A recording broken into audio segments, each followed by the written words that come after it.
Hoy! Pahinga ka na, dinala kita ng merienda, oh. Hindi ako pwedeng tumigil. Kailangan ko pa magpalakas.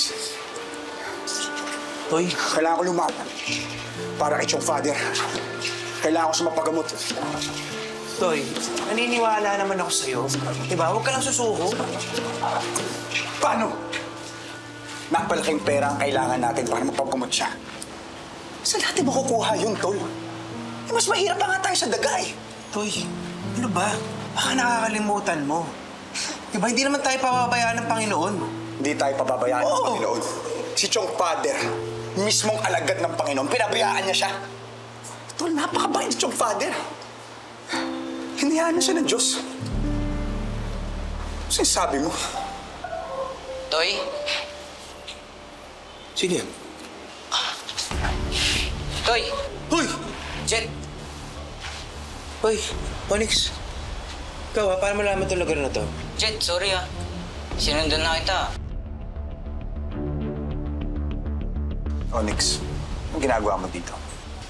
Eh ano kasi to eh, ganito kasi yan eh. Pinapahanap kasi nila ako ng mga willing gumawa ng, alam niyo na, medyo delikado. Eh narinig ko rin yung pinag-uusapan niya eh. Baka pwede magtulungan tayo, malaking pera din yung Toy. Uy, Onyx, nag-iisip ka ba? Ano, may kilala ka nagbebenta ng mga atay? Dito ka? Ha? Hindi yan! Tingnan mo kami! Hindi yan, hindi Ano yan. hindi? Hindi yan, Toy. Ano? Naghahanap kasi ako ng mga fighter. Eh nakita ko kasi yung suntok mo eh. Pwede natin pagkakitaan yan.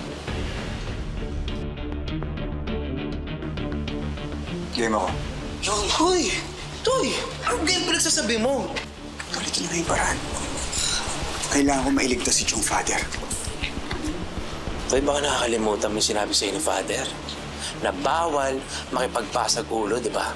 Kaya anong ginagawa mo? Anong Ano game gusto mong gawin ko? Toy, delikado. Ito na lang yung tamang paraan. Delikado Ito na lang yung paraan. Kailangan kong gawin to.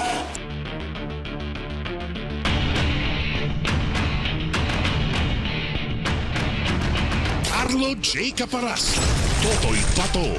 Weeknight, 7:15 p.m. Pagkatapos ng angkya ng Section E sa Primetime Primera.